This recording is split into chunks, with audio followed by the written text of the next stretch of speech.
Welcome to the Unconditionally Worthy Podcast. I'm your host, Dr. Adia Gooden, a licensed clinical psychologist who believes deeply that you are worthy unconditionally. Hello, and welcome to another episode of the Unconditionally Worthy Podcast. I am officially 30 weeks pregnant today, which is like over 7 months. So I have about 10, maybe 12 weeks to go with baby girl inside of me, which is kind of crazy. It's definitely starting to feel more real, especially when I feel her kicking and moving inside my belly. It's been a real joy, and I kind of just think my heart is going to burst when she is born. So I'm looking forward to that. On this episode, I have Nikki Innocent, and we really have a wonderful conversation about kind of tapping into the power of your otherness, right? So often the things that make us different, the things that make us other are things that we want to hide, things that we want to sort of put away and don't want the world to see. But Nikki is really focused on helping people to embrace their otherness. And we have a conversation about what that can look like, about sort of how empowering it can be to embrace your otherness, as among some other things. So tune into the end.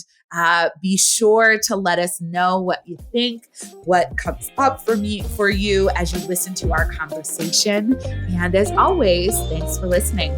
I'm so excited to welcome Nikki Innocent to the podcast today. Nikki is a 2-time TEDx speaker, podcast host, certified coach, career coach focused on women's leadership, and diversity, equity, and inclusion strategist. After over a decade in corporate America, the experience of feeling other is something that is familiar to Nikki. As a biracial Black woman, a child of immigrants, an elder millennial, a tomboy, and a creative, non-traditional business person, it was obvious that the traditional molds of success weren't built with people like Nikki, those that live in the in-between, in mind. So she's breaking them. On her podcast, Checkbox Other, Nikki shines a light on our relationship to our own unique identity and welcomes guests who share times where they have felt other or that they didn't belong, and how it has shaped their lives. The power of witnessing these often unheard stories allows listeners to tap into the power of empathy and our shared humanity. We see that despite the ways we differ, we are much more alike than we are different. I had the honor of being a guest on Nikki's podcast, Checkbox Other, and we had a really great conversation about self-worth. And I thought that it would just be so much fun to have Nikki on this podcast to talk about sort of the intersections between feeling other and self-worth, and how owning our otherness can really be a powerful step or process in our journey to unconditional self-worth. So Nikki, welcome to the podcast. Oh, thank you so much for having me. I'm so excited to be here. I just need to I don't know if this ever happens for you, but when somebody's reading the bio about your life, you feel it through your whole body. And so I am just so grateful to be here, but even more so as I was listening to that, I was like, you all need to listen to the conversation we had as well, because there's so much about the incredible work that you're doing that resonates so much with, the type of world that I believe we could all work towards. And so I'm just so amped to be here and talk about our self-worth, because it is the key to unlock so much stuff. Yeah, I love that. It just makes me think of that. So since I was a kid, I've had this fantasy that basically, and I don't know if it's a fantasy is the right word, but basically I'll call it a fantasy, has been that everyone in the world has a way to share their unique gifts and make the world a better place. But there is room for everyone and all of their, interesting ideas and backgrounds and skills and talents. And the fantasy is creating a world where everyone believes that about themselves and shows up fully as themselves. And to me, that idea just gets me so excited. I'm like, what if everybody could feel like I have something to give and author, and not because I'm pretending to be like that person over there who they said was successful, because I'm being fully me and I'm showing up fully as me. And we weren't competing and saying you're right and you're wrong and you're good and you're bad, right? But we're saying, we need all of you. We need all of us to make this world work. Yes. Oh my God. It's so funny because I feel like your fantasy / I think it's the future. Like, let me just, I'm just going to speak that into existence. Let's have that be. I feel like young you and young me, we should have hung out. I called it for myself because I remember feeling that intrinsically from such a young age. And I think maybe it's because of the fact that like there were so many different identities that I was just kind of born into from the jump that was different from the people around me that loved me, that I was like, oh yeah, we're all different. Rather than it being like, I look and act and am like everyone around me. So I have to kind of fall in line with that. But it's funny because even as a kid, I remember calling it, this is like very self-centered in its own way, but I guess that's how children are as they go through their development. It was called Nickyville. I was like, so Nickyville is this place where everybody, and I literally like it, I see it. I have a visual, like the little kid in me had this whole movie that was this like wonderful green pastures. Everybody can come in. And really the only access that you need is kindness and the ability to understand that people can be themselves. And this wonderful place is unfortunately not the reality we're living in right at this moment, but there is so much potential because at least I believe, and I know very much when we talked about the podcast, like I believe you're born inherently worthy of who you are. And so the fact that we lose that is not natural. That is part of so much of the kind of wearing away and degradation that our societal messages give us. And so, yeah, let's go there. Let's create that. Let's hang out together. Like suitcases packed. Let's go. Yes. You know? we're doing it little bit by bit. I think in the work that both of us do and helping people to embrace themselves and share themselves with the world fully is like starting to create that. And hopefully we'll get some momentum. Heck yeah. So I'd love to start this conversation where I start all of my podcast conversations with guests, which is by asking you to share about your own self-worth journey. Oh, of course. I mean, I've got all the stories. I feel like just for all of you to know, I started talking very young. I started talking at like 5 months. And it was my gosh. So, yes, it was a lot. And both my parents are not chatty. So sorry, guys. It's interesting because in thinking about self-worth, I have grown up in love and an appreciation for therapy since I was in my single digits. And so I think the self-reflection and self-awareness that comes with understanding the world around you and trying to understand what's going on inside your brain and also what's happening outside that's impacting you and your emotions and all of that has been such an interesting journey upon reflection of like what is seen as normal. For me, I don't ever remember feeling like I wasn't worthy, like in the kind of all the way deep inside myself, looking at myself in the mirror. However, I grew up as a biracial Black woman in a predominantly white suburb of Connecticut.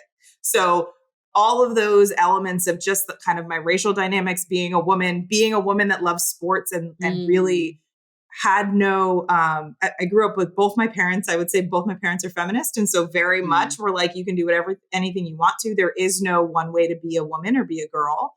And so much of that is like, I mean, growing up as a millennial, we did get a lot of that messaging of whatever you want to put your mind to, you can. We came after the feminist movement came around. So it was like, there was a lot of talking about it, not necessarily being about it. There was not a lot of systems and structures that actually created that, but we can kind of create those dreams that you can strive for. And so it's interesting because I do think that there was a bit of beauty in the fact that as a kid, like I was like, oh my gosh, okay, you told me it's okay for me to be who I am. I know I'm different. I'm going to step into this confidently. I have this ability to connect with people. Let me connect with people. People are wonderful and great and good.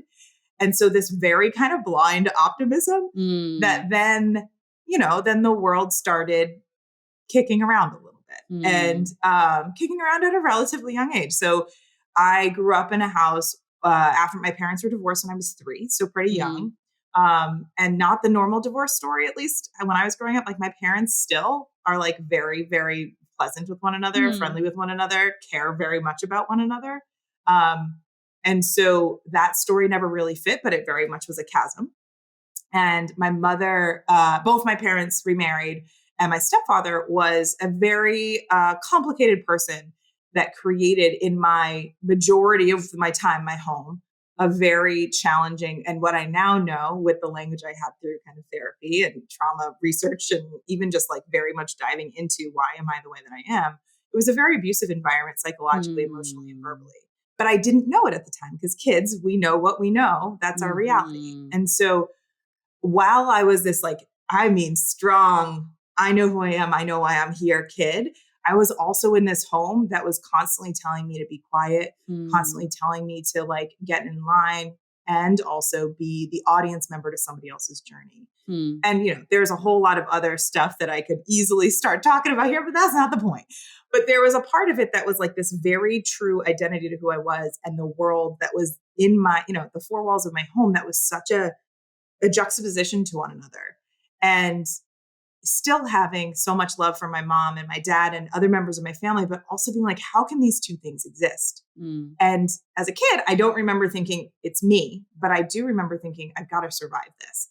And after so much of this, I always think about like that home life is such a, unfortunately, a model of the world that is around us if you don't fall into what is seen as the prototypical successful human. And if your identity just betrays the ability for you to be a cisgendered white male, you can keep trying to assimilate, and also there are so many elements that you're constantly trying to twist around in order to be appropriate and accepted. And in doing that, you abandon so much of yourself. And so with a survival mechanism of my home, of what I learned to kind of stay safe, but then also in the world of like, oh, I can only show up this much, or I can only shine this brightly. I can only be seen as intelligent up until a point because there's somebody else's voice who matters more, whether or not you've actually interacted with them.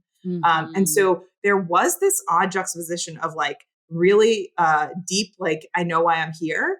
And also the world keeps telling me I can't be here how I am. And I also, you know, I think part of what is so beautiful, because there's a lot of times where I'm like, how did I end up where I am from where I started?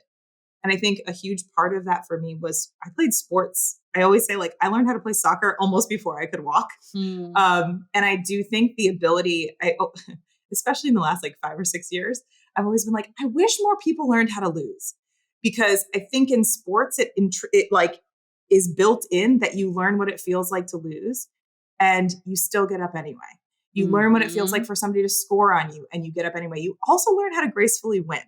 And I do think so much of the education I had through what was, you know, I feel like such a huge part of my identity growing up was this ability to like navigate the twists and turns of the quote unquote game of life.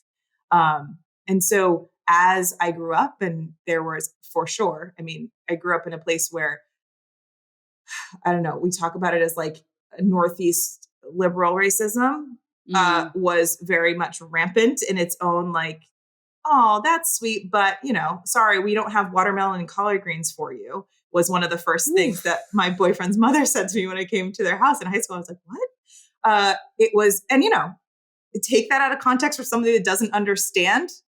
You're like, what's the matter? She's just saying she doesn't have food that you might like. It's like, no, there's so much coded language and all that crap, right? Right. And so to know that in your body and to also be like, but I am dating this person I really like.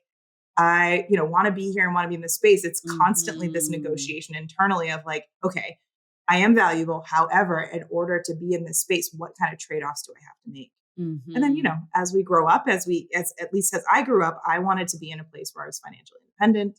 So I ended up going to a business school, predominantly white business school, and also 70% men at my school.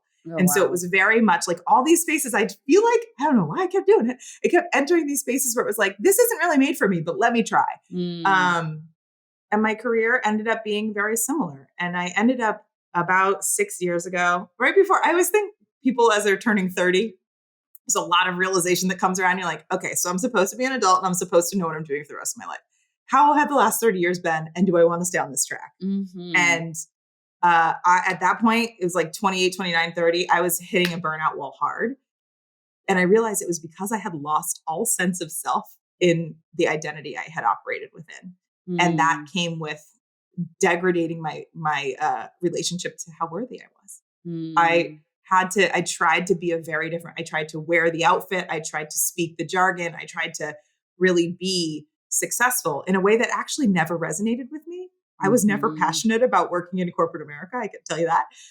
But I did it for what I thought were all the right reasons. And I got to a point where I was like, I don't want to do this for the next 30 years. How can I reclaim my sense of self and my sense of identity and understand that wonderful kid that like knew I was meant to be who I am? How can I tap back into that and create space for her to play around and to live? And so that has been a huge source of like why I do the work I do, centered around like, you're not supposed to be a robot in this machine. Like, and it's not like, let's blow this machine up. Let's start activating all the robots to realize they're not actually robots, because then the machine itself will stop functioning. And it's beautiful for everybody within it to be able to actually be themselves. And so I've found in my own self-worth journey, the ability to create space and connect with people over that has bolstered what that little kid was born into the world knowing. And I'm so grateful for it, but it's also still, let me not act like, and happily ever after. It's still, I use the metaphor a lot of like driving with the emergency brake on. So I feel like a lot of us, as we are trying to navigate how we survive in this world and we operate in this world and hopefully thrive in this world, if we're dimming down who we are and trying to kind of hide it or silence it or change it, we are using so much energy. Like if you had the emergency brake on and you have your foot all the way down on the accelerator, you're just burning so much gas to stay put. And so the ability to just be like, I can just press this button and put it down and we can coast is like one of the most beautiful things that I've witnessed in myself, but also in other people. And that witnessing, I feel like creates this universal collective worth journey as well that just kind of bolsters it all so we can be in that, hopefully that fantastic future state we were talking about. Yeah. I love how you're able to articulate that you had a deep knowing that you were worthy as a kid, and your ability to sort of track that these things you experienced in your home and then these things you experienced at school or with friends, family, at work, then sort of like covered over that or caused you to question that, or because you kept getting these messages that who you were and how you were wasn't what was going to fit in or wasn't what was expected, whether that was in your family or a school or, a workplace, that is what sort of challenged your sense of worthiness, and that you're, reclaiming your self-worth and owning your strength and your power and your gifts looked like, okay, I'm no longer going to try to conform to these systems. And you're also going to try to free other people, right? Like help other people free themselves from this idea that, they need to conform. And I think that's the trick that I always feel is present is, when I talk to people who are in corporate America spaces, it's often sort of this balance, this nuanced view of, yes, like you may have to code shift in this environment in order to navigate it effectively, given the constraints of the system, given the biases, given those dynamics. And how do you make sure that you're clear that you're choosing to do that? And that you choosing to do that does not mean that your home culture, way of communicating, who you are is wrong or problematic. Yes. It's just that you understand that this system and environment is not in a space or a place to fully embrace you. And so you're making the decision to shift in this way, but you're not disavowing this part of you in the process. And that is sort of like this nuanced place that I always want to help people get to, because the challenge is really when we start thinking there is something wrong with the way I communicate. It isn't as good as the way these white upper class cis, straight men communicate, or there is something wrong with who I am and how I express myself, how I show up, right? and I need to change that or conform that or shrink that, because that often is the message, because other people say, I would be more comfortable if you really didn't speak up. Implicitly, explicitly. I would be more comfortable if you really didn't ask that question, if you really didn't, show up as your full self. And in order to make me comfortable, you should shrink, right? And I think specifically for BIPOC folks, and, I have the experience of a Black person, there's a lot of, safety that's drawn from making white people comfortable. And there's a lot of risk that you experience when you make white people uncomfortable. Because uncomfortable, then I was scared, I was threatened, I was blah, blah, blah, blah, whatever. And then their violence against you is justified, right? And so this is such a nuanced, like complicated space to navigate. Oh yeah. And there's so many things. I think the fact white supremacy is something that, one, thrives in not being spoken out loud. Two, my educational background is in marketing and branding and messaging. The marketing, branding, and messaging of white supremacy is fascinating. And it is so intricate, and it has been built over many generations. And it has trapdoors everywhere. And it shows up in ways that you're like, no, that's not what that's about. And I don't want to actually look and see what it's about and realize that's what it is, because there's not one, I can't flip a switch and it's over. And I always talk about this when it's hard. I'm grateful for the last few years of us being able to say these words out loud without it being like, ugh! Because I do think that your comfort is more important than my humanity. Approach has been a huge underpinning of the history of our country, for sure. But I think there is so much importance in talking about it, because it's not just for BIPOC folks. It's literally deteriorating our humanity for white folks as well. For all of these systems of oppression, yes, they disproportionately disenfranchise certain groups. However, they erode the humanity of each and every one of us. Yes. And so creating space, at least for me, of course, in the last 5 years, and there's all different versions of this, and depending on who and what you follow, and the algorithms really create our own little niches on how we do this.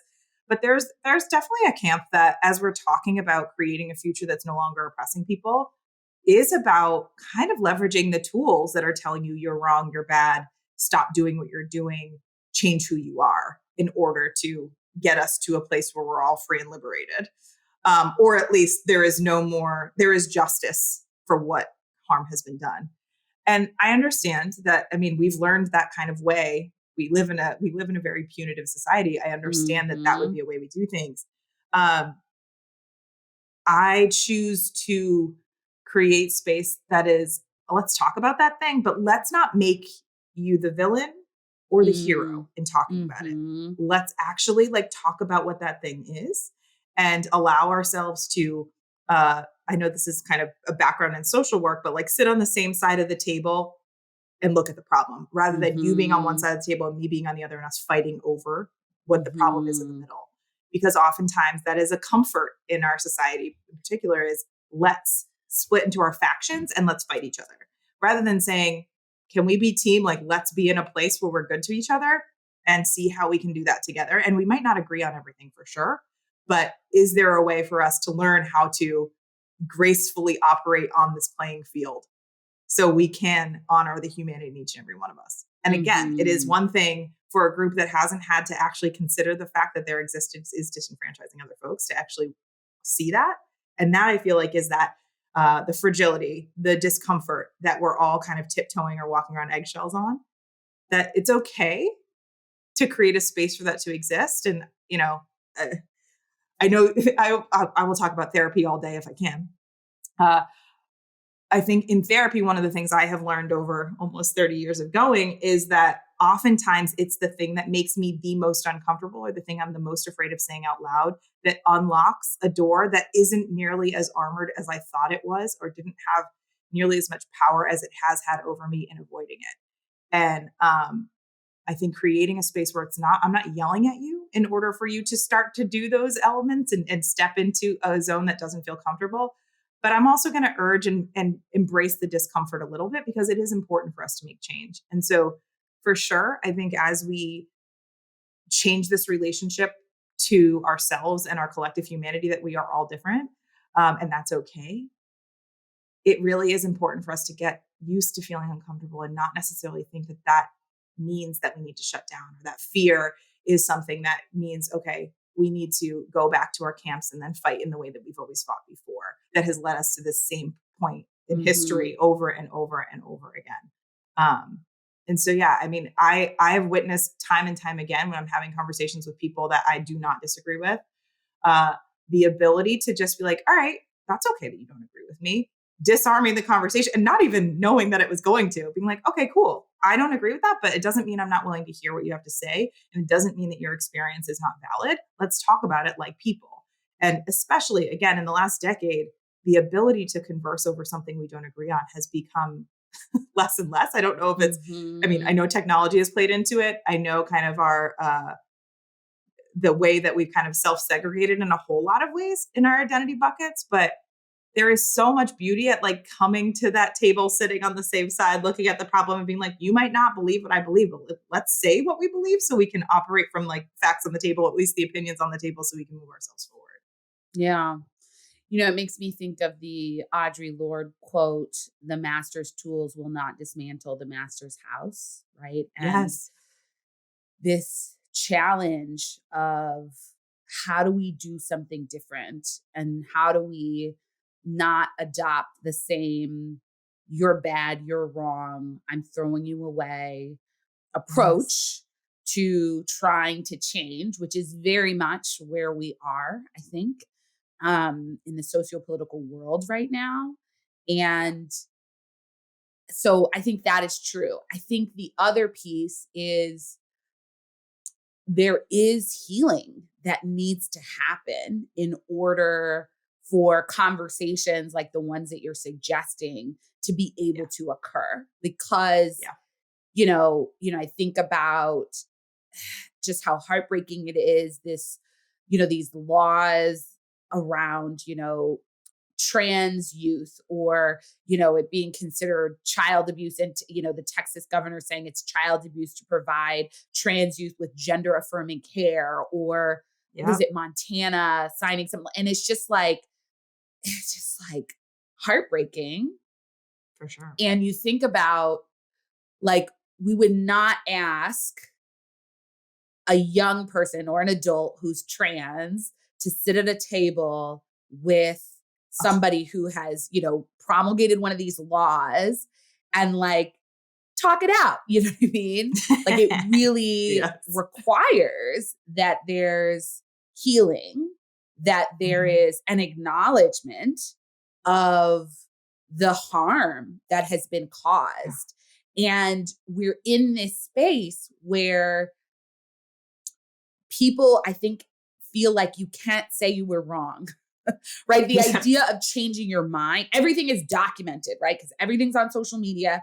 And basically, if you change your mind, you're flip-flopper, you're wishy-washy, right? And so there's like no room for exploration or conversation or healing. And, you know, it's sort of like, how do we get there, right? Like, how do we get to a place where we are acknowledging the harm? And, you know, when I think about how I help people on their self-worth journeys, I do think that this piece of like self-compassion and owning that you're worthy is really actually supportive in that. I think a lot of people hear unconditional self-worth and they translate that into saying, I'll never be accountable. I'll never improve. I just get to do whatever I want, blah, blah, blah. And I'm like, no, actually, when you know you're worthy, you're able to clean up your messes much more effectively than if you are wallowing in shame and feeling like you're the worst, most horrible person ever. Most people who are overwhelmed with shame and feel horrible are not cleaning up their messes. They're defensive, they're avoidant, they're shutting down. But if you can stand in your worthiness and say, you know what? I hear that I harmed you. And that was not my intention, but I see it. And I am so sorry. You did not deserve, like, that is what takes courage and a foundation Yes. of I'm showing up for myself and I'm showing up for and with you.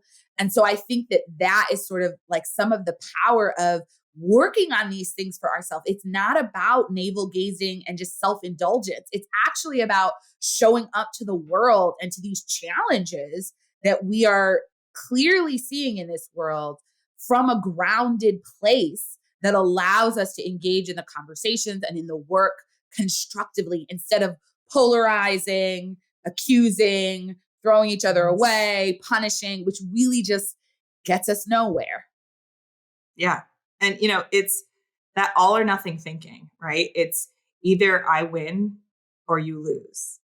It's that in order for us to even create any space about this, for me to even step into my self-worth journey, I must have to abandon any ability to think critically, because you're telling me that I just need to like wash everything else away and not feel anything that might not be in alignment with what I believe the word self-worth means. It is really important, I feel like, through so much of this, what I believe is a renaissance of sorts of like actual human-centric operating and hopefully leadership, is to really embrace curiosity. So as you're talking about the fear of actually changing your mind and evolving, like if we operated that way, we would have no discoveries. If we operated that way, we would just not be the human beings that we are. Human beings are built to be able to learn and to be curious, and our neural pathways are set up so that they then can generate new things as we're learning and think about things in new ways. Like the idea that we are stuck in certainty is just so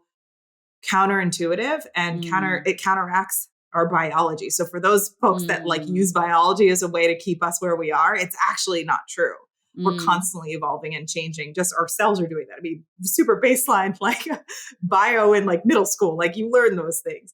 And so I think the ability to create space for curiosity and to approach it with the ability to give yourself permission to think critically and for it not to reflect on whether or not you are a viable person. I believe that the ability to see things from different perspectives actually is a benefit to you and those around you, but also to create a space for nuance. Because I do think, as you're saying, like, we're not asking kids or even adults to step into a room with the person that is ready to punch them in the face and come and be like, hey, let's hug. Like, that's not the game here. Because unfortunately, we have indexed so far on this spectrum that there is my high school a couple months ago, they had a school board meeting about the fact that they changed our mascot over a year before. So it had been in place for a while, and two grown men came to blows in the middle of a school board meeting break about a name change that had happened a year prior. Both of them are not high schoolers. I can promise you that. And, two white men fighting each other on camera, unabashedly doing that, and saying, the man who was in the audience yelling, they had this on the news. And again, I was not there, so I don't know all of the nuance of everything. However, I do know that coming to blows at a school board meeting is likely not a positive or, even expansive and solution-oriented outcome. And so, allowing there to be the nuance that, maybe you are threatened in some way, shape, or form, that there is a change happening to a mascot. Okay, let's give ourselves some time and space, rather than being like, I don't want to feel this discomfort, so let me come and scream into a microphone and punch in the face. Let me give myself a minute to say, what is bothering me about this? Is it because, I played sports at this school, so I identify as that mascot, and if you take my identity as a high school athlete away from me, I don't know who I am? That's not about the name of the mascot. That's about a whole bunch of other elements of who you are and how you operate. But it's hard when we haven't been in a society that encourages us to actually take a beat, to look in the in-between, to understand ourselves. Right. One of the things I'm talking biology big time, right? Like, so we go to science class, we have all these, 5 subjects we all are supposed to go to in school. And one of them is definitely not self-understanding, self-exploration, and self-awareness.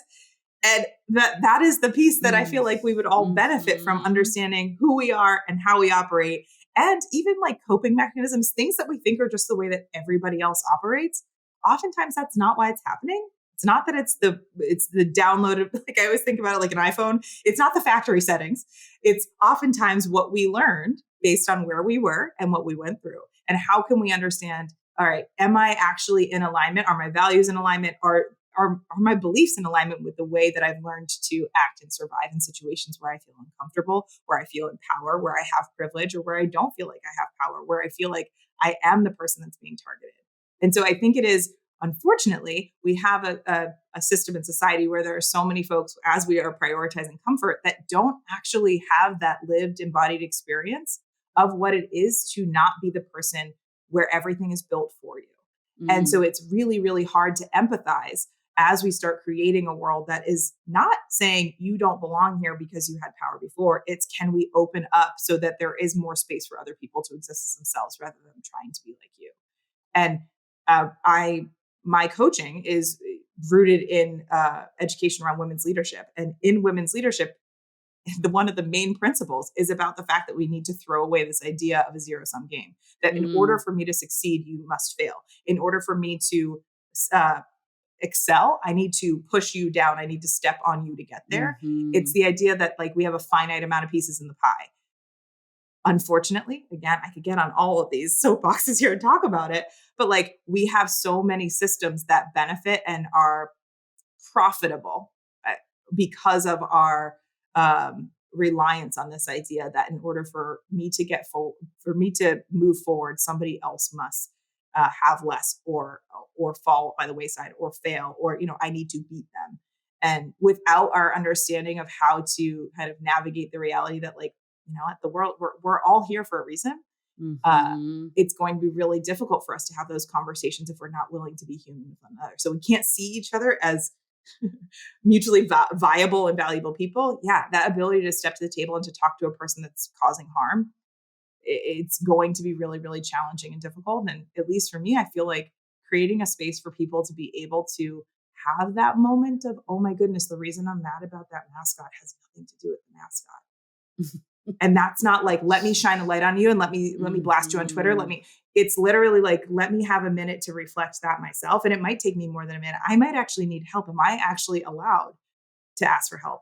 Did my experience in life tell me that when I asked for help, I would receive it? Or did it tell me that I was seen as weak and ridiculous? Okay, cool. And again, so much of this isn't to do it by yourself and magically flip that switch. There are support elements that are around, but without showing it and walking the walk out in the world in the way that we can, it's really difficult to magically know that that's something that's a possibility. And so as much as what we are witnessing is a blowback to the fact that we've had a couple of years of very open conversation about how do we make this world a more equitable place and a less harmful place, it isn't, at least, again, I'm going to stick in my like hopeful, me and you as little kids, we're going towards this future where we all actually get to be good to each other. Like, I understand that is a pendulum swing that unfortunately is a result of generations of this kind of destructive, oppressive culture that we've been in. And also, it doesn't mean that we're off track. It doesn't mean that it is the job of the people being harmed to fix those that are harming them. It means that there is nuance in the in-between. And there are people that have privilege and have power that can step in between the person that's being harmed and the person that's causing harm and say, hey, can we talk this out? Hey, can we be human? Hey, can I actually just create a buffer of space that hopefully you can see your humanity in this moment? And if you can't, that's okay. We will do our work over here and do our best to start showing that. So when you are ready to see it, because I can't change you, I can't make you change. But if I start living an example of a different opportunity moving forward, hopefully those of you that are inclined to move in this direction will start moving there. And then you give permission for people that were even further into the outskirts of this is not possible to see, oh, well, you were close to me before and you've moved that way. Maybe I'm allowed to actually be vulnerable. I'm allowed to change my mind. I'm allowed to welcome someone in that I don't know. I'm allowed to release kind of those hateful beliefs that maybe were passed down to me because I heard my parents saying that when I was growing up. That kind of permission isn't something that is legislated in a space to say, okay, well, you're going to be a criminal if you X, Y, and Z. The punitive approach doesn't then create a space where we're expansive. And so while our reality is extremely divisive right now, it can also exist with this work of really creating that space for expansive possibility to live and breathe and hopefully be a role model in some way, shape, or form for folks that are close to wanting to kind of move that way. I was having a conversation earlier this week about ripple effects. I feel like that's something we talk a lot about. You never have any idea of the ripple effect that what you're doing right now will have. I think we even talked about that in your interview on Checkbox Other.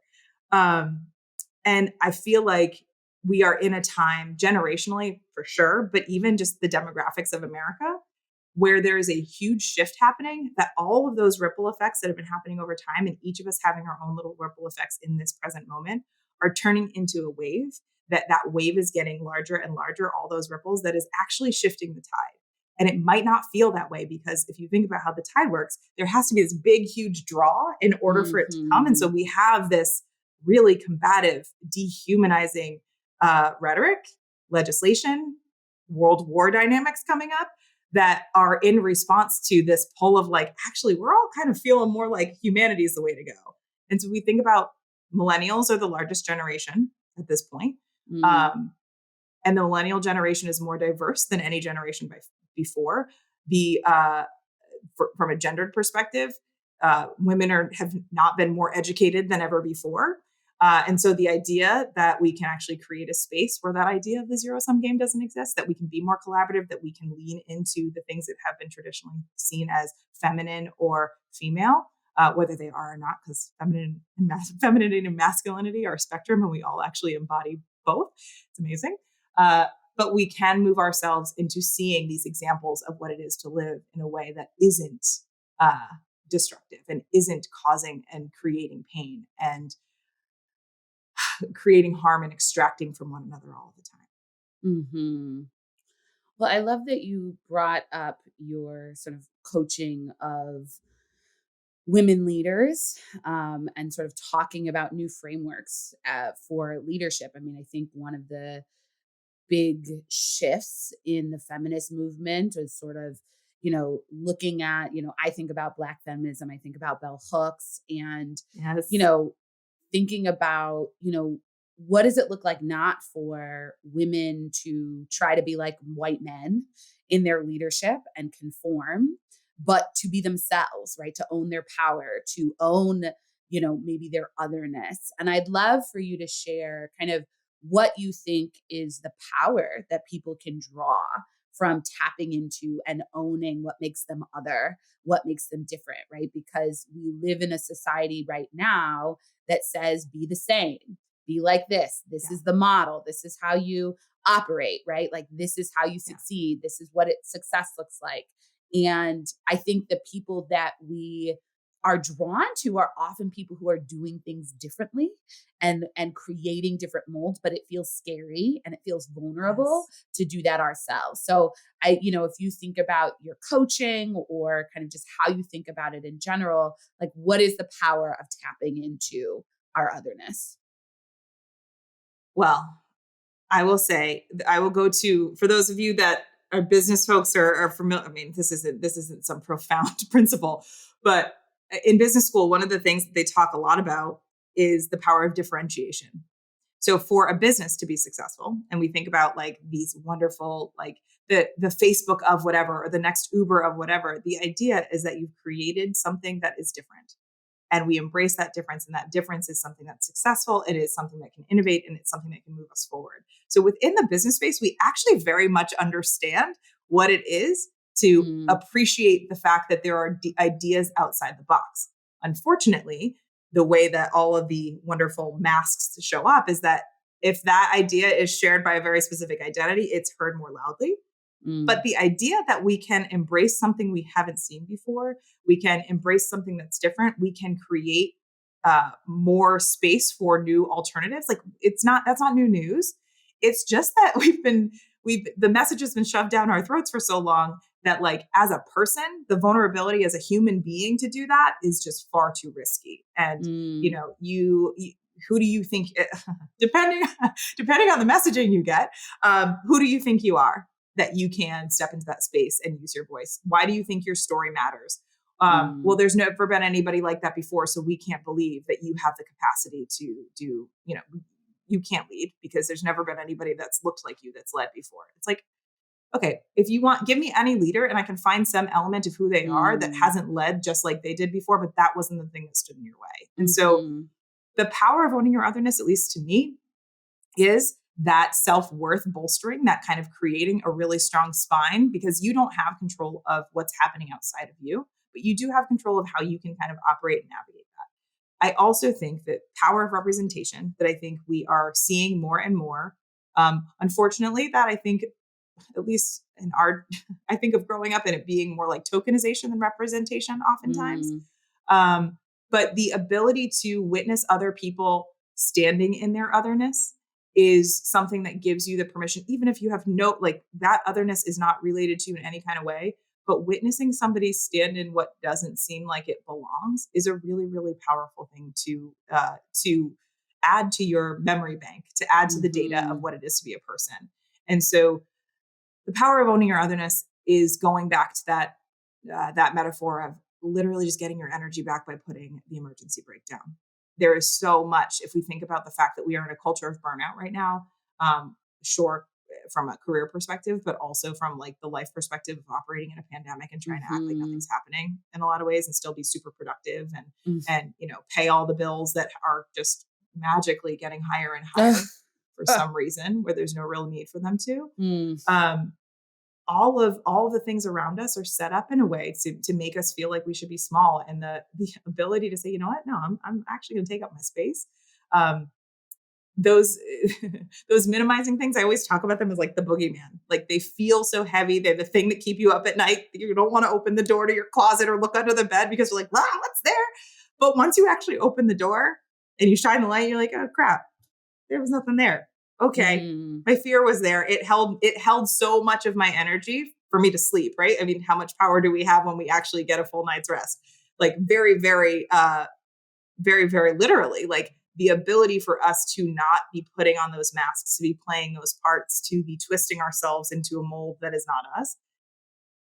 Releasing that effort and energy gives you so much back to be able to navigate the things that are challenges that you have made it through each and every day with much less gas in your tank. If you actually allow yourself to have more gas, it's less reactive and it's more proactive. It also allows you to connect with other people in a way that I think, social media has its own, I use air quotes when I say connection, because, it's two-dimensional and it doesn't always bring us the kind of fruitful depth that we tend to get when we meet other people. And, I think even more so, my siblings are a good decade and 10 to 15 years younger than me. And even just witnessing generationally how our reliance on technology to make connections has taken some, it's beautiful in a lot of ways. It allows us to be much more global. It allows us to see into things we've never experienced before, but it also takes us away from the incredible power that we have in banding together in community to make these really kind of nuanced, depth-focused things happen. And so I think you having that relationship with yourself then creates that kind of attractive energy for folks that are doing that work and wanting to step into this place of like, here's how I'm different. And I want to be around other people that are embracing that. It actually is that force and that gravity that can make that change happen even more effectively. I also like to, so I did a TED talk about embracing your other and activating your superpower. And I know depending on what your relationship is to the idea of the Superwoman syndrome, or Superman syndrome, it's a whole different story. But I think about how if we actually viewed the fact that the element that we've either been trying to hide or minimize about ourselves is more like, I don't know if you're an Avengers fan, but more like when Thor reaches his arm out and the hammer comes to him when he's worthy, the power that he has, and just, it's not some big, huge lift. It's literally like, okay, I'm ready.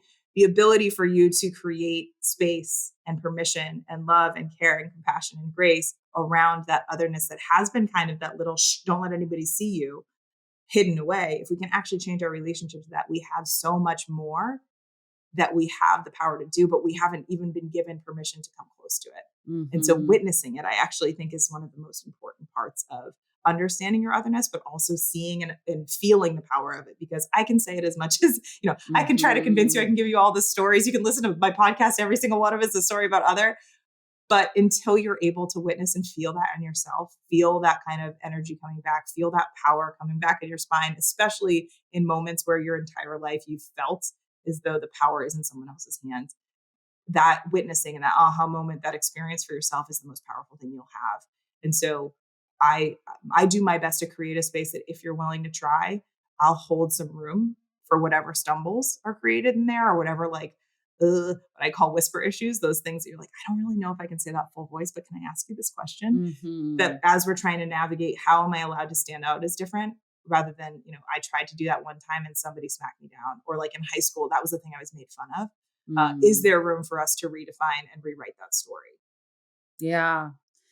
It makes me think about, I think when we own the thing that's sort of unique to us and we sort of allow that to shine, yes, it feels vulnerable, but it also feels really good. And things come with ease, right? Sort of like this, though I'm not an Avengers fan, I haven't seen it. Whatever, you can think whatever you want to think about that. But like this idea of like just attracting this tool, right? And it's like, what can you attract to yourself when you tap into your gift? And what happens with ease, right? I think about, I think one of my biggest strengths is my voice. I've always been loud and outspoken. I tell the story of like getting kicked out of a children's choir. I was the only Black girl and they kept, you're too loud, your voice is too loud, your voice is too loud. And so I wasn't invited back. And, I have like everybody who knows me knows like I'm going to probably say something about something. Usually it's about some justice or something being wrong or whatever. But, and I have felt vulnerable about using my voice. I have, tried to quiet it, never successfully, just couldn't figure it out.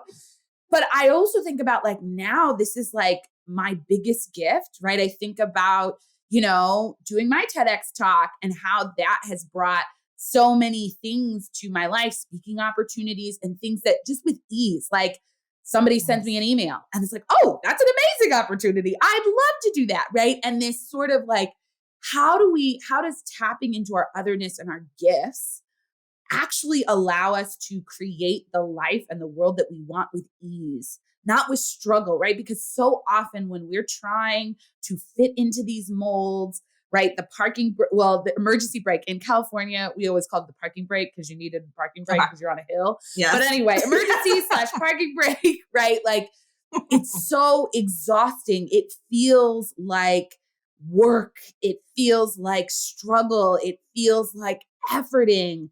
And it's like, well, what if it didn't have to be that way? What if we did things that actually aligned with our gifts, with our skills, and we showed up and did that fully? And yes, that's vulnerable. And yes, sometimes you're going to go against the grain. But the power and the energy and the creativity that comes from operating in alignment is so enlivening, right? And it allows us to really thrive in a way that it's just really hard to do that when you're stuck in a role or in a system that you feel like you've got to hide. You feel like you've got to shrink. You feel like it is just exhausting. And so I think of like, how do you even start to pay attention to what your body tells you about when you feel like, oh, like I know my last job, like I was coming off of a vacation or something and my body was like, no. You know, it's like, and it's like, do you get like, do you feel the resistance of like, and it's like, that's not, it's normal, but it's not required. And so it's like, how do you, I think both of us have sort of shifted away from systems where we felt confined and have built these businesses and lives for ourselves where we feel free. And it doesn't mean that everybody is meant to be an entrepreneur. Like, I don't believe that, but like, what if you listened to yourself? What if you listened and you felt worthy of ease and worthy of power and worthy of all these things? And instead of saying, well, there's nothing I can do about it because I'm in this job. Yep. That's like, just the way it is. Right. What if you like actually said, let me get curious about what, like, can I experiment with engaging in my otherness or my power or my strength in this job? What's the response? Okay, they didn't like that. Okay, good data, right? Like, Yes. what would it be like for me to go somewhere else? Or, you know what I mean? Just to play around with it, because I think so often people are like, I'm miserable in this job. I hate it. I'm burned out. There's nothing I can do about it. And there may not be Yes. something you could do immediately, right? Like, you may not be able to immediately leave and change your job. Like, that just may not be financially feasible, often, Yeah. especially for women, for bi-POCs, right? Like for gender nonconforming and trans people. Like, there's often not that flexibility to just be like, peace, I'm done with this job. Right. And what is it like to start exploring this idea of finding a place where you could be your full self, and that they would be like, oh yes, bring your full self here? Because I think that's what we start to create and build and attract when we tap into our otherness, our worthiness, all of these things. And life stops feeling like so much of a struggle and starts to feel empowering, liberating, exciting, all of those things. Yeah. I mean, my body just went through so many experiences as you were talking about that, because I think to step into each and every moment along that kind of story arc of like, here's where I'm at, it feels like a fight to wake up every day and to do the things that I'm being told I have to do. It feels like I'm constantly working against the grind. And I know what that body feeling feels like. It feels tired. It feels exhausted. It feels like I'm somehow needing a constant oil change or a tune up every day. And I can't find it. There's not enough time for it. So I got to push through and work with whatever I can. And I can feel my gears grinding in all the wrong ways. I see smoke coming out of my ears in this moment. But you know what? I've been told to just keep going so that this engine can get whatever product it needs to from point A to point B. I will say one of the cornerstones of how I feel like I have shifted my relationship to myself, but then, and I guess this is part of that ripple effect, it is how I operate in my business. Is every person that comes to me, whether it's in an individual coaching experience or I do group coaching every week, it's fascinating to just create the space in the beginning. And I'm sure this is just how things work in therapy too. It's like, all right, tell me what you want me to know. And watching how people tell their stories of where they are, why they're stuck, and what they want to do. So often the voice that's coming out, or at least the metrics of comparison that are coming, aren't their voices. They're other people's assessments of what are right and wrong. They're other people's guidance points or 5 points on how to do this perfectly. And what I always think about this, because, you know, there are all different people that we've talked about this offline. There are all different kinds of people that are coaches or are helping you figure out where to go next, or are experts in how to market yourself perfectly, blah, blah, blah, blah. And so often it's about, you know what, don't even worry about what you think. Just follow these 5 things that work for me and they will work for you. And that is the opposite of the way that I operate, because of my like fervent belief that your otherness is actually there. I won't ever know exactly what you need. You actually know it. Yes. But the unfortunate part is the world around you has created all of these things that have cloaked and locked it away. And so my job is to create the space for you to talk, me to ask you questions. In coaching, oftentimes people will be like, you know, I know you're going to tell me I did this wrong because of blah, blah, blah, blah, blah, or I should have been, you know, especially in like a job search situation or with your boss. Oh, I should have done this, or I should have done that. And so often we just take that should have as like, oh yeah, we should. So we just keep moving. And oftentimes I'm like, but why should we? Yeah. Or like, actually, I don't think you need to be constantly thinking about the job search every moment of every day. I actually think that's more detrimental than it is helpful. Can you look into where things work for you? Can you look into the type of job that you want rather than the type of job where they'll want you? And even more so, as you were talking about like the parking brake, putting that parking brake down and that life of ease, this is another piece that is like, people look at me like I'm crazy sometimes, which I'll take it. I don't mind it. But we have been taught through consumerist culture, through capitalism for sure, that we need to look outside of ourselves to solve the problems that we have. We need to focus on those problems. We need to focus on our weaknesses, and we need to fix them before anybody sees them. We can't stumble. We can't fall. We need to strive for perfectionism.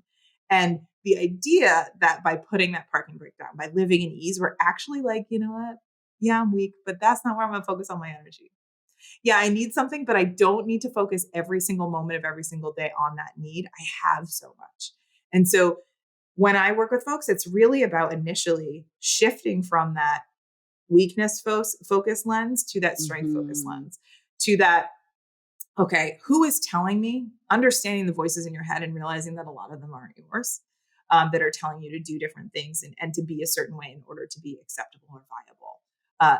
That body feeling that you were talking about like, I know what it feels like coming back from vacation and dreading, like absolutely and utterly dreading having to even put my shoes on that I know I only wear when I go to work. Like that experience, that like Sunday scaries of like going to bed on Sunday and knowing you got to wake up on Monday and do that. Like all of those things are wonderful clues that if for some reason the ability to say, okay, I can do this differently, or, I'm not sure if I'm ever going to get there because I am so exhausted I'm so burnt out from so much of what I'm doing. I'm not even sure I have the strength to step into that strength, step into my strength, step into this new way of operating. I always encourage people to just start really small. And one of the things, if you're like, Nikki, this sounds wonderful, but I don't even know where to start. Or I actually don't know what my other is because, in order for me to keep afloat and to keep doing these things, I can't give myself the ability to be vulnerable at this moment because the amount of energy that takes, I need to use to go to work and to survive and to pay my bills and to do all this. I encourage people oftentimes to like, if journaling is a practice that you like, or if speaking something out loud actually really works well for you, you can start with one other story that might be really like, it doesn't need to be the most soft spot you ever had, but like try to get in a practice of noticing what is different about you and celebrating that. But also in celebrating it, you can acknowledge the times and the places where it was painful. The fact that pain exists does not mean it's bad. It means that we're living a human life and it's okay for us to be able to experience emotions. On the other side of that pain, if you're telling the story, you're likely on the other side of the pain and able to reflect on it. There's resilience. There's so much that you've learned from it. And it doesn't mean we bypass the pain. We don't act like it didn't happen. But it is something that deserves to be kind of witnessed and honored. And it is so much of that kind of key that keeps you with the ability to do this kind of pushing against the grind work. The more that you get familiar with that body feeling of that strength, of that resilience, of that getting back up, of that, like, when do I feel like I'm in the groove? When do I feel like I'm like in the flow with my friends? When do I feel appreciated? When do I feel like I'm super excited about something? I really like cooking. So whenever I cook, I feel really excited, especially when I'm cooking Haitian food. I am like amped about it. So how can I find what that body feeling is in more parts of my life? That's all I need to do. I don't need to go and do some big dissertation and study about it. I can just be like, okay, my body gives me clues that my mind might not even know. How can I find where those things are? So those feelings of draining and those feelings of I don't want to go to work today. That's helpful clues. But also, what are those expansive moments? What are those, oh my God, I'm finally feeling oxygen in my lungs moments? And try to see if there's ways to create more of that, because that kind of creates some more sustainable energy to then weather the storm of that job that's really challenging. And yeah, it doesn't mean I'm going to snap my fingers and magically everything's going to be gone and everything's going to be perfect. Even, you're talking about you and I kind of stepping in our own lanes and finding this work.